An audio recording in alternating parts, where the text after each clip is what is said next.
estar en sintonía de este programa. Esperemos en el nombre de Jesús que Dios hable a nuestros corazones. Hoy vamos a estar predicando en el libro de Mateo, siempre siguiendo la secuencia de lo que es la vida de Jesús, en el capítulo 4, versículos del 18 al 22. Vamos a leer estos 5 versículos para que podamos aprender más de la palabra de Dios. 18 al 22.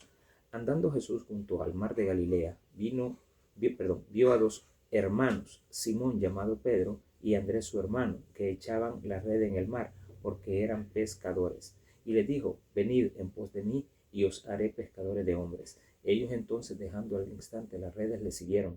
Pasando de allí, vio a otros dos hermanos, Jacobo hijo de Zebedeo y Juan su hermano, en la barca y con Zebedeo su padre, que remendaban sus redes, y los llamó. Y ellos, dejando al instante la barca de su padre, le siguieron. Oremos al Señor. Padre, gracias te damos porque nos has dado la oportunidad de tener un nuevo día, un nuevo amanecer, una nueva oportunidad. Gracias porque el día lo has hecho hermoso. En el nombre de Jesús te pedimos por todos y cada uno de aquellos que necesitan, Padre Celestial, aprender más de tu palabra, que les abra su entendimiento. Por los que están enfermos, Señor, de que tú les restaures. Aquellos que no te conocen, que vengan al conocimiento de tu palabra, arrepentidos y entregando su vida a ti. En el nombre de Jesús. Amén y amén. Todo esto en el nombre del Padre, del Hijo y del Espíritu Santo. Bueno, veamos lo que vamos a seguir aprendiendo acerca de lo que la palabra de Dios nos enseña en el día de hoy. Dice algo muy importante en esto, y quiero que tomemos en cuenta esto. Este mensaje es el mensaje del llamado a pescadores. No es un mensaje que tiene que ver con la selección de los 12 apóstoles. Nos vamos a enfocar a 4. Pero también hay que decir que este pasaje en especial, a pesar de que está en el capítulo 4, tiene realmente su origen después del capítulo o después de las bienaventuranzas. La primera vez que Jesús empezó a enseñarles en el método de la práctica de la enseñanza que se acostumbraban los rabinos a hacer, sentándose, explicándole a las multitudes, y de ahí escoge él a sus primeros discípulos. Pero antes de esta ocasión también podemos encontrar que Jesús mismo empezó a tomar en cuenta a estos hombres para que formaran parte de su ministerio. Entonces, el llamado a los pescadores. Al iniciar su ministerio y predicando el mensaje del Rey, Jesús llama a 4 hombres, todos relacionados con la pesca, algo común alrededor del lago de Mar de Galilea. Recuerde que Jesús se ha ido a establecer al mar de Galilea, a Galilea. En Galilea hay un mar, realmente es un lago de Galilea. En este lugar era común, no hoy, pero común en aquella época, que hubieran muchísimos pescadores, gente dedicada a la pesca. Era muy común encontrar pescadores en todo los alrededores. Todo lo relacionado a Galilea está unido al mar. El mar de Galilea, aunque en realidad es un lago, tenía más o menos aproximadamente unos 20 kilómetros cuadrados, que esto se desarrollaba de norte a sur, y también tenía más o menos unos 14 de ancho. Es un área ovalada, tiene más o menos 200 metros abajo del nivel del mar, o sea, es un lugar muy cálido, muy propicio para la pesca, el desarrollo de animales que nos va a producir en la misma área. Así de que también esto lo hace una tierra muy fértil para la agricultura, para la ganadería, para la crianza de ovejas, para los pescadores. O sea, era un área muy fértil. Y además de eso, como lo hemos explicado en el sermón anterior, en la prédica anterior, muchas personas tenían que pasar por Galilea para dirigirse tanto al norte como al sur, para llegar también a África, a Egipto, y también los que venían de Europa, pasar por Galilea y de ahí dirigirse hacia lo que es el oriente, a la India, etc. Así de que es un lugar muy emblemático, muy importante, que ahí Jesús ve a unos pescadores. ¿Y qué es esto que es importante para él? Voy a explicar algo antes. Había varios tipos de pesca, formas de pescar. Por anzuelo, un anzuelo, por medio de una red, aquella que usted conoce que tiene una especie de campana. Cuando los pescadores la lanzan, se abre, se extiende, cae sobre un área específica del agua y entonces ahí luego jalan por medio de una cuerda nuevamente toda la red. Y también estaba la red que era barredera. La barredera era aquella que se ponían dos barcas, una a la par de la otra, e iban haciendo una barrida con una misma red, pero que estaba dentro el agua, y luego pues la recolectaban al final. Pero ¿cuál es la que está relacionada a lo que Pedro, a lo que Simón, en ese caso se llamaba Simón, Andrés, Zebedeo, los hijos de Zebedeo, Juan y Jacobo estaban haciendo? Era redes que tienen que ver con la que se lanza individualmente. Así de que Jesús pasaba por las orillas del lago. No debemos pensar que era la primera vez que lo veía. Estos eran hombres que ya habían visto a Jesús, lo conocían, era una persona que de alguna u otra manera ya habían tenido algún encuentro con él. También se sabe de que eran seguidores de Juan el Bautista. En cierta medida, Andrés le avisa a su hermano que ha encontrado al Mesías, y también después se acerca a los hijos de Zebedeo y todavía uno de ellos les dice: yo ya te había visto. Así de que los hijos, estos muchachos, estos jóvenes, estos hombres, son seguidores a partir de ese momento, pero también tienen que ver con las características que él tenía. Jesús llamó a estos pescadores para que le siguieran. No eran de gran preparación intelectual, influyentes, ricos, con posiciones sociales. Tampoco eran pobres. Pues no estamos hablando de eso. Estamos hablando de que eran personas trabajadoras, personas en las cuales Jesús vio cualidades que a él le iban a servir. Jesús buscó hombres que se dieran a sí mismos, ¿qué tenían de especial estos pescadores? Bueno, en primer lugar, ¿cuáles son las características de una persona que pesca? En el caso de aquel que tira con anzuelo, o aquel que va con una barredera, o aquel que lanza una red, como era el caso de ellos. Eran pacientes. ¿Cómo es un pescador? Paciente. Eso era necesario para con los hombres, como a los peces. Por eso es de que ahora Jesús sabe que hombres como estos cuatro, él necesitaba en su ministerio, porque eran hombres pacientes. Aunque después vamos a ver que en cierta medida Pedro también era un poco impaciente en cuanto a las relaciones humanas, pero en cuanto al trabajo y a lo que a él se dedicaba, tenía que ser una persona paciente. ¿Qué más tenía? Los pescadores son perseverantes. Al ser perseverante, nunca debe de desanimarse, debe de seguir intentando. ¿Qué hacen los pescadores? No se desaniman, vuelven a intentarlo. Tienen paciencia y son personas perseverantes. ¿Qué otra cosa tiene un pescador? Debe de tener coraje. La barca es tan pequeña y el mar es tan grande. Entonces él tiene que tener el coraje de ir al mar, que es tan inmenso, en una posición tan pequeña, una barca, contra el mar, con seguridad, con paciencia, con perseverancia y con el coraje que tienen los pescadores. ¿Qué más tiene que tener un pescador? Una vista especial para el momento oportuno. Un pescador no está tirando la red a lo loco, espera pacientemente, persiste, la tira varias veces, pero estas veces que la tira no tiene que ver con una forma arrebatada. Tiene coraje para enfrentarse al gran mar, pero también tiene una vista peculiar, sabe en qué momento lanzar la red. Y otra cosa es que debe de saber escoger el cebo de acuerdo al tamaño del pez. ¿Qué nos hace esto? Que el predicador, una persona que va a predicar, una persona que va a ser seguidora de Jesús y va a poner en práctica las enseñanzas de él, debe de saber que hay ambientes en los que se puede trabajar y otros no.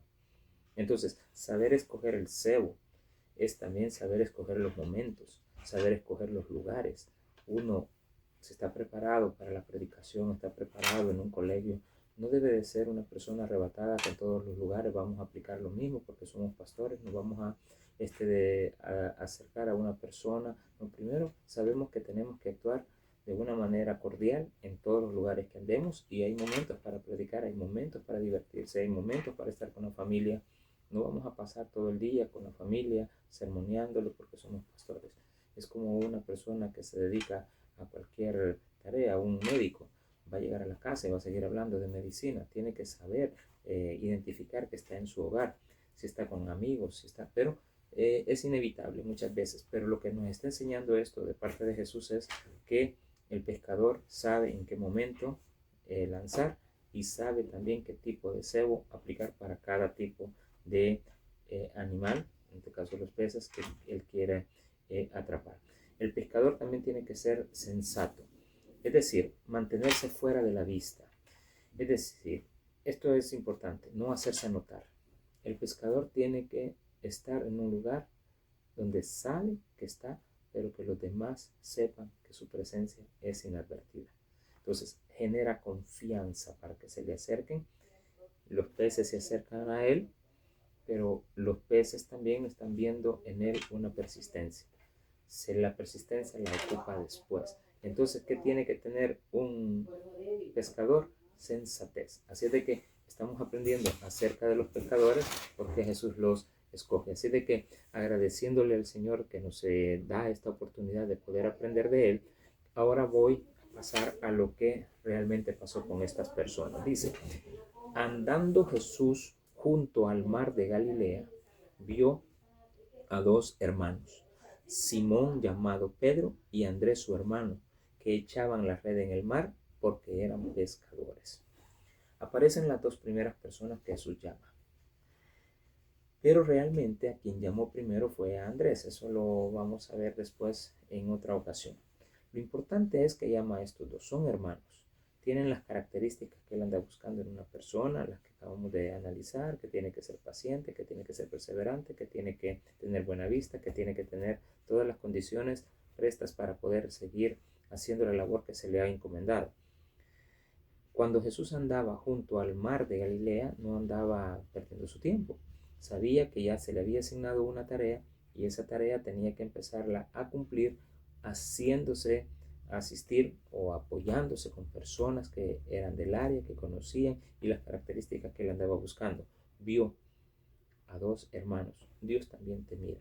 Dios tiene algo preparado para ti y eso es lo que él ha observado. Las características que tú tienes como ser humano, si has sido llamado al ministerio, si has sido, y no solamente hay que pensar en el ministerio como predicar, no. El ministerio de Jesús es muy amplio. Y en esta amplitud Él sabe ocuparnos en cualquiera de las áreas según las capacidades que nosotros tenemos de preparación. Así de que sepa que si en este caso fueron pescadores, es por las características que se le presentan a un pescador. Y les dijo, venid en pos de mí y os haré pescadores de hombres. Él sabe que lo que tú conoces va a seguir siendo aplicado en tu vida para conquistar el reino del Señor. Ellos entonces, dejando al instante las redes, le siguieron. Correcto. Podemos pensar de que ellos dejaron todo abandonado y que no es tampoco de esa manera. Dejando al instante quiere decir de que mentalmente conocieron que estaban a ellos se les había acercado un hombre muy capaz. Ya tenían conocimiento de él. Y un llamado de una persona como Jesús en esta época, para lo que ellos aprendieron, pues evidentemente tenía que ver con algo que ellos tenían que decidir. Decidieron seguirle. Evidentemente sus tareas las fueron dejando un poco de lado, pero sin descuidarlas. Cuando dice le siguieron a él, no está diciendo que dejaron de pescar, siguieron siendo pescadores y tampoco es de que van a andar con Jesús y se olvidan de esto, no. Hay también provisiones, hay que hablar con la familia, hay que explicar la situación. Hay alguna manera u otra que también ellos arreglaron esto de seguir a Jesús durante un tiempo. Ahora, ellos no sabían cuánto tiempo lo iban a seguir. Es evidente que solamente fueron unos 3 años, pero después de que esto pasó, mucha gente dice, bueno, volvieron a la pesca. Realmente no, continuaron con la labor evangelística, pero tampoco abandonaron a su familia, no se alejaron de ellos. No es eso lo que el Señor nos está enseñando. Ahora, casos diferentes sí se encuentran en la Biblia donde las personas les toca que dejar todo por diversas circunstancias y acercarse al trabajo pastoral. Dice después, pasando de allí, ellos entonces dejaron al instante. Versículo 21. Pasando de allí, vio a otros dos hermanos, a Jacobo, hijo de Zebedeo, y Juan su hermano. Este Jacobo lo vamos a ver más adelante también como con el nombre de Santiago, pero porque la palabra Jacobo o Jacob viene del nombre que ahora nosotros conocemos como San Jacob. De ahí viene Santiago. Así de que Cuando usted escuche el nombre Santiago, más adelante es Jacobo, pero no está hablando de este Jacobo que escribió el libro. El que escribió el libro de Jacobo era un hijo de José y de María, hermano de Jesús. Jacob, hijo de Zebedeo, y Juan, su hermano, hermanos entre ellos, por supuesto. En la barca, con Zebedeo, su padre, que remendaban sus redes y los llamó. No solamente podemos pensar que remendaban las redes de ellos, sino de que redes que también ellos se encargaban de remendar, pero todo pescador sabe remendar sus redes. Así de que en este caso lo que estamos viendo es las características que tienen también los pescadores de realizar los trabajos por cuenta propia, porque no hay otra forma. No va a estar a medio mar y se le daña una red, tiene que venir hasta la tierra para que alguien se la remiende. Ellos tienen que saber y tienen que andar preparados con las herramientas necesarias. Muchas veces nosotros no andamos preparados con las herramientas. Tenemos que saber aprender que siempre las herramientas tienen que estar disponibles para cualquier tipo de tarea que asignemos. Por ejemplo, un vendedor siempre tiene que andar sus catálogos, tiene que andar productos. Un médico siempre tiene que andar sus aparatos de medición de la presión, etc. Un predicador siempre tiene que andar su Biblia, tiene que andar preparado, sermones que lo tenga en la mente para que en los momentos determinados los pueda tener que utilizar. Y voy al último versículo. Dice, y ellos dejando al instante la barca y a su padre le siguieron. No significa que fueron irresponsables tampoco. El mismo caso de Andrés y de Pedro, Simón Pedro. Dejaron la tarea que estaban haciendo, pero eso no significa que abandonaron su oficio. Un ingeniero nunca deja de ser ingeniero. Un policía se retira y él sigue siendo policía. Sabe que ha sido preparado como tal. Un bombero nunca deja de ser bombero. Una enfermera nunca deja de ser enfermera. Un pastor nunca deja de ser pastor. Siempre vamos a seguir predicando la palabra. Siempre vamos a tener que utilizarla en el momento adecuado. Cuando nos encontremos en situaciones donde las personas necesitan de nuestra ayuda, tenemos que estar preparados. Y ese es un momento en el cual tenemos que dejar todo. Muchas veces tenemos tareas que hacer y las tenemos que retrasar por ayudarle a una persona.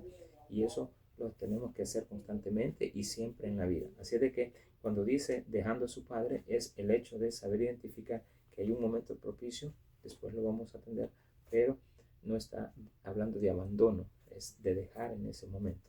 Así de que le hago un llamado para que usted ponga en práctica estas enseñanzas. Estamos aprendiendo más siempre acerca de la vida de Jesús, de todas las cosas que Él nos enseña, y esperemos en el nombre de Él que usted pueda seguir también poniendo en práctica los conocimientos que tiene cuando venga al camino del Señor.